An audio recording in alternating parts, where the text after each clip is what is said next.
नमस्कार दोस्तों, GK stocks में स्वागत है। आज का अपना टॉपिक है UP triple S C PET 2023 के एग्जाम्स के जीके पोर्शन का practice set 6।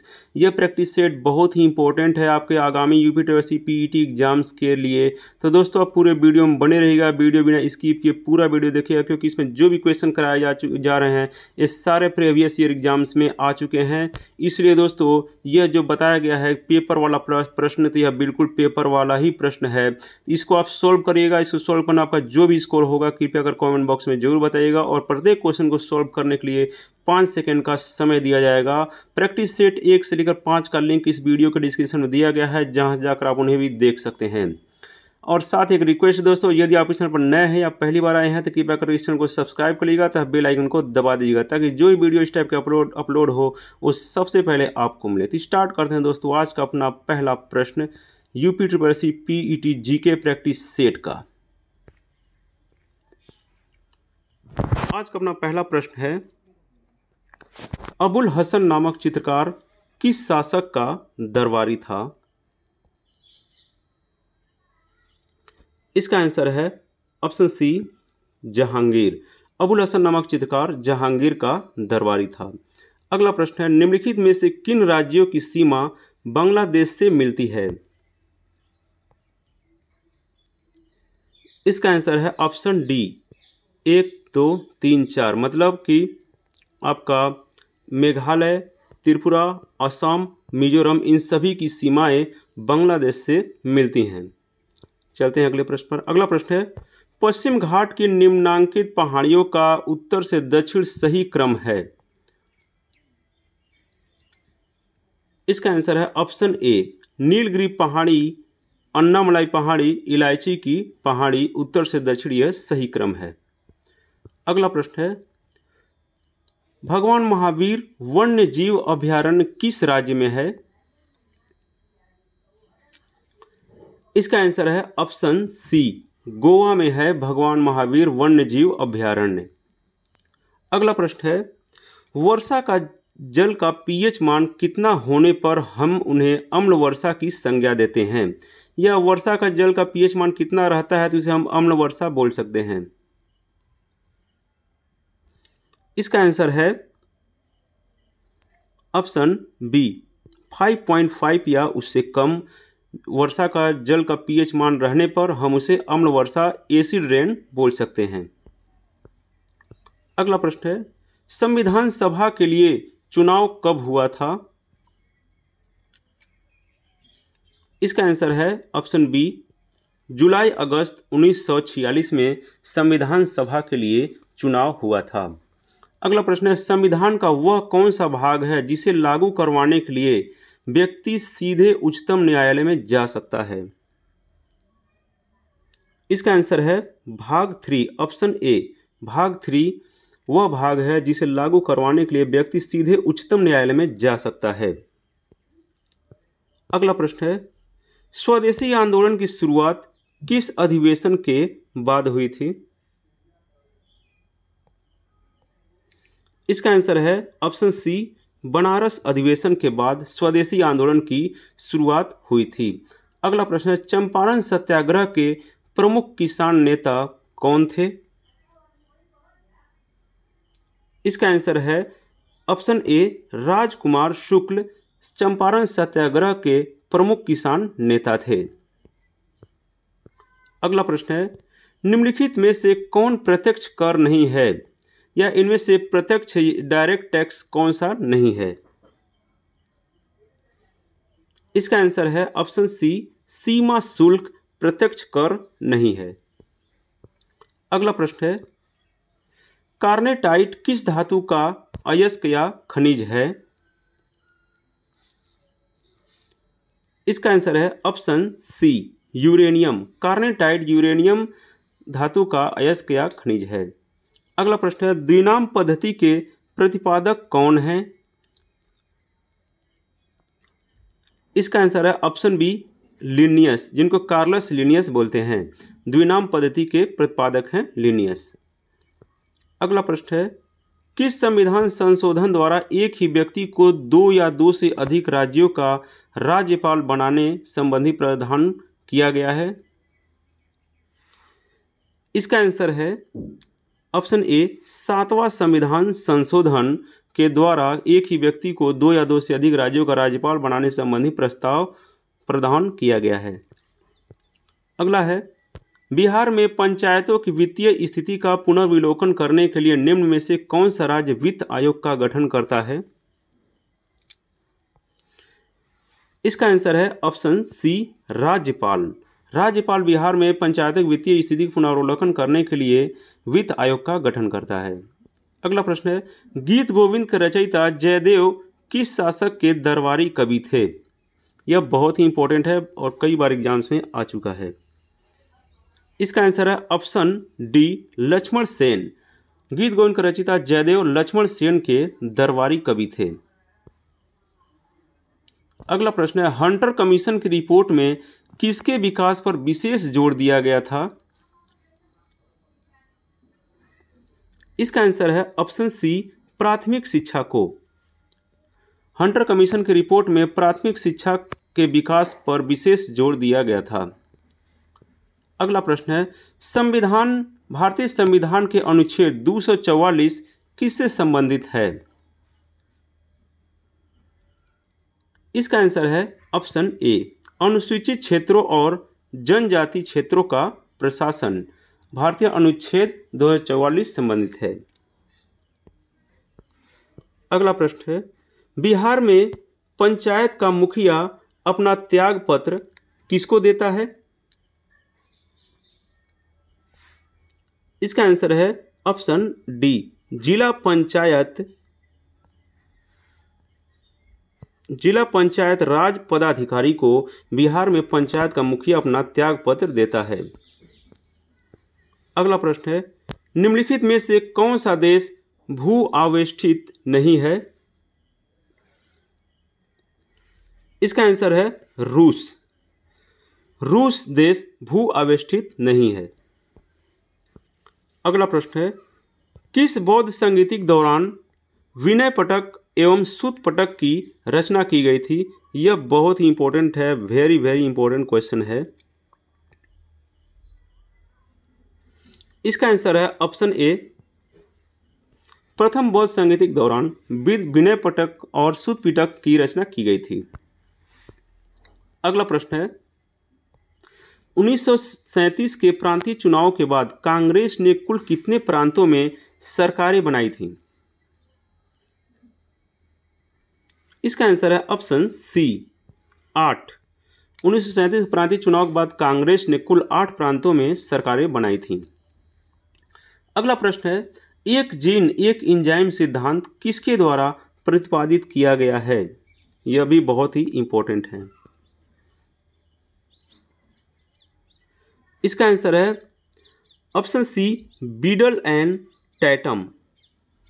Beetle and Tatum ने एक जीन एक एंजाइम सिद्धांत प्रतिपादित किया था। अगला प्रश्न है, सही सुमेलित कीजिए इसमें।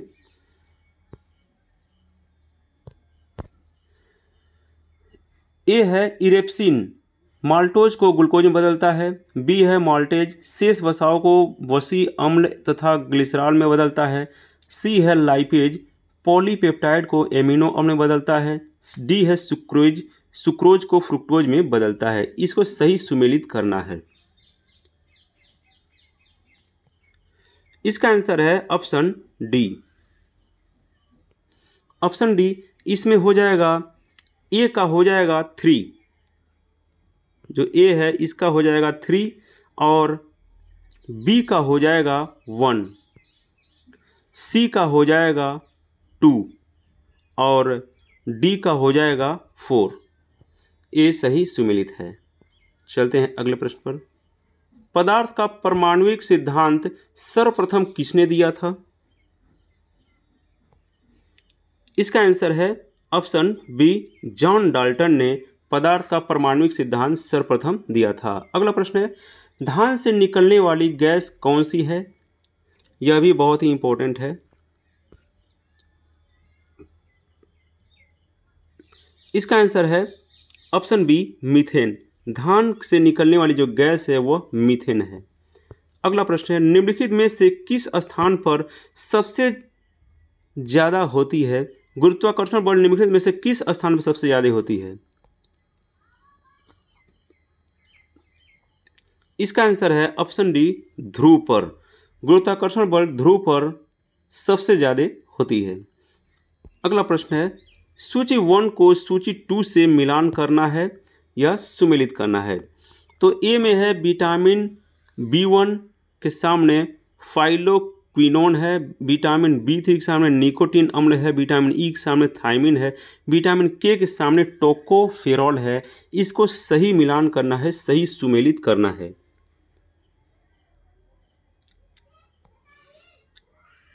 इसका हो जाएगा ऑप्शन ए।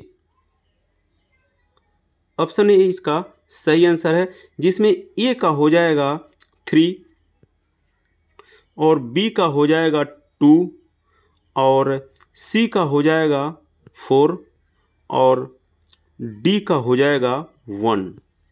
ये इसका सही सुमेलित है। अगला प्रश्न है, ध्वनि की चाल निर्वात में कितना होता है? यह भी कई बार एग्जाम्स में आ चुका है।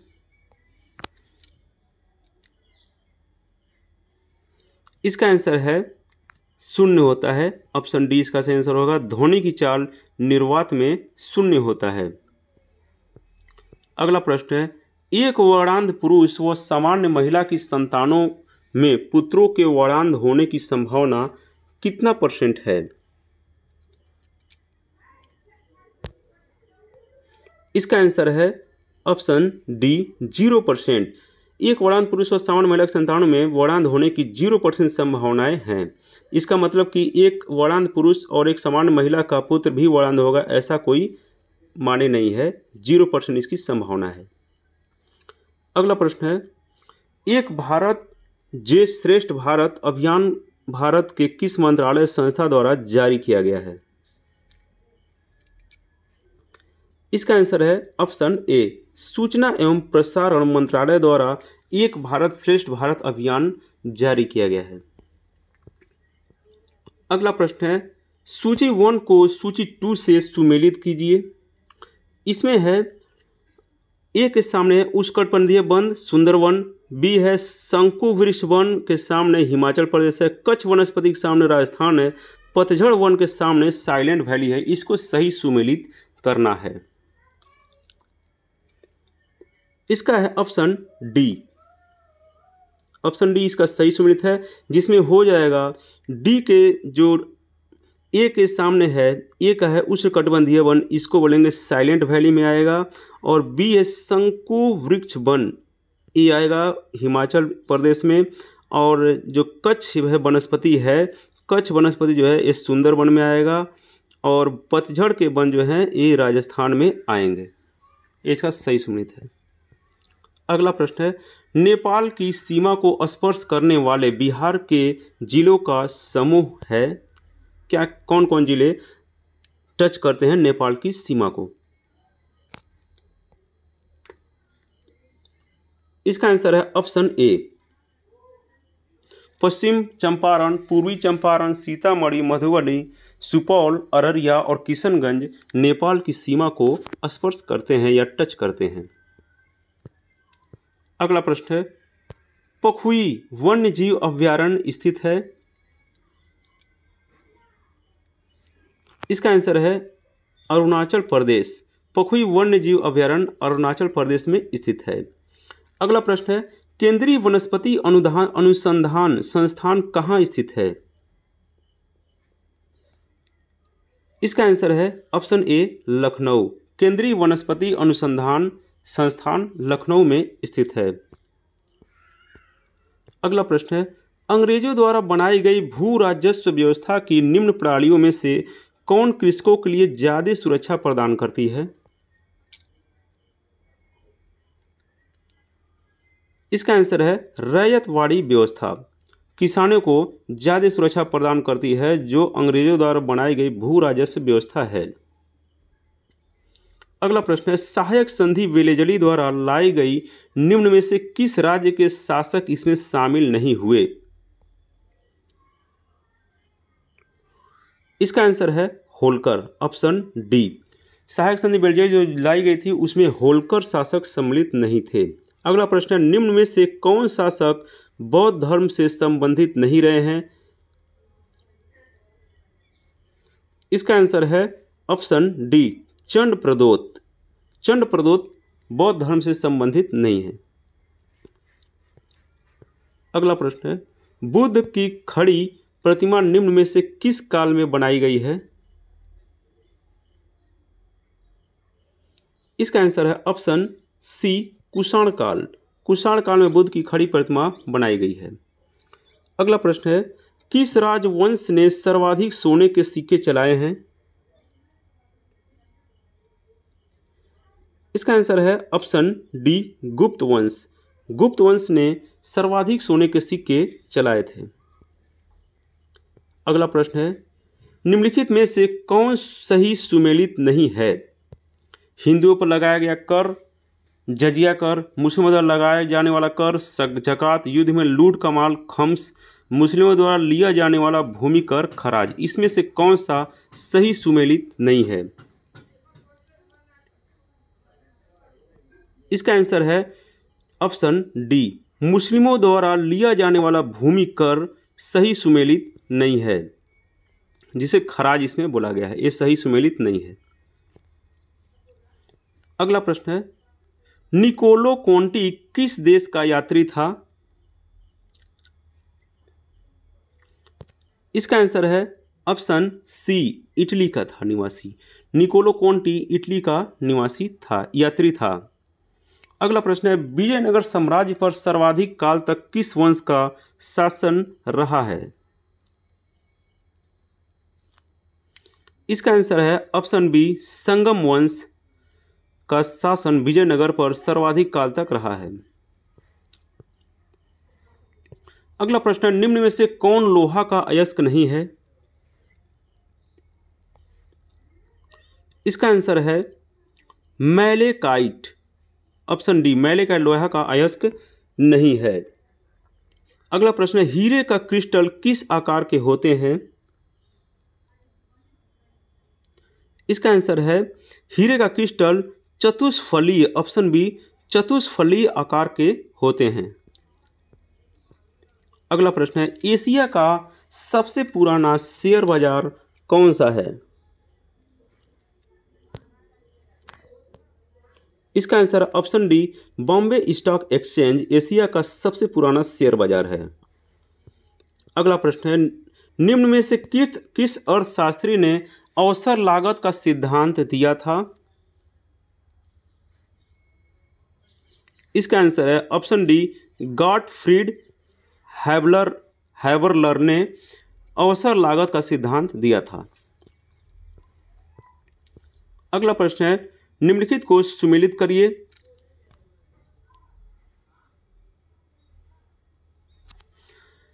पुरस्कार क्षेत्र, ज्ञानपीठ पुरस्कार के सामने खेल, भटनागर के सामने विज्ञान, अर्जुन पुरस्कार के सामने सिनेमा, दादा साहब फाल्के के सामने साहित्य। इसको सही सुमेलित करना है।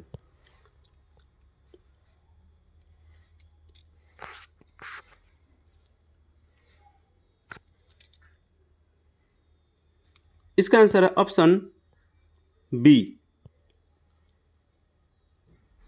ऑप्शन बी है, जिसमें ज्ञानपीठ पुरस्कार को दिया जाता है,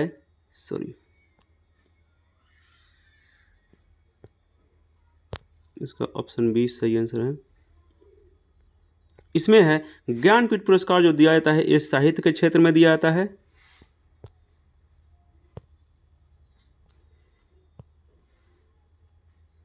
ज्ञानपीठ पुरस्कार साहित्य के क्षेत्र में दिया जाता है और भटनागर पुरस्कार विज्ञान के क्षेत्र में दिया जाता है, अर्जुन पुरस्कार खेल के क्षेत्र में दिया जाता है और दादा साहब फाल्के पुरस्कार सिनेमा के क्षेत्र में दिया जाता है।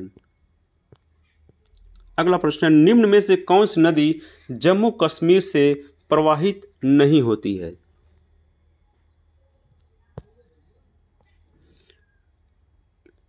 इसका आंसर हो जाएगा ऑप्शन ए, 1 और 4, मतलब कि सिंधु नदी और सतलज नदी जम्मू कश्मीर से प्रवाहित नहीं होती है। अगला प्रश्न है, निम्न में से मेडागास्कर की राजधानी कौन सी है? इसका आंसर है मेडागास्कर की राजधानी एंटानानैरिवो है। अगला और अंतिम प्रश्न है, 2011 की जनगणना के अनुसार निम्नलिखित राज्यों में से किसमें नगरीकरण का स्तर सबसे निम्न है? इसका आंसर है ऑप्शन डी, पश्चिम बंगाल। 2011 जनगणना के अनुसार पश्चिम बंगाल में नगरीकरण का स्तर सबसे निम्न है। तो ये था दोस्तों 50 मोस्ट इम्पोर्टेंट और अति संभावित प्रश्न जो आपके यूपी SSSC एग्जाम्स में आने की काफ़ी संभावनाएं हैं। तो ऐसे ही GK practice set, guess question paper और जीके पाते रहने के लिए आप इस चैनल को सब्सक्राइब कर लीजिए तथा अपने दोस्तों के पास जरूर शेयर करिए। तो thanks for watching friends, like share and subscribe my channel GK stocks. जय हिंद।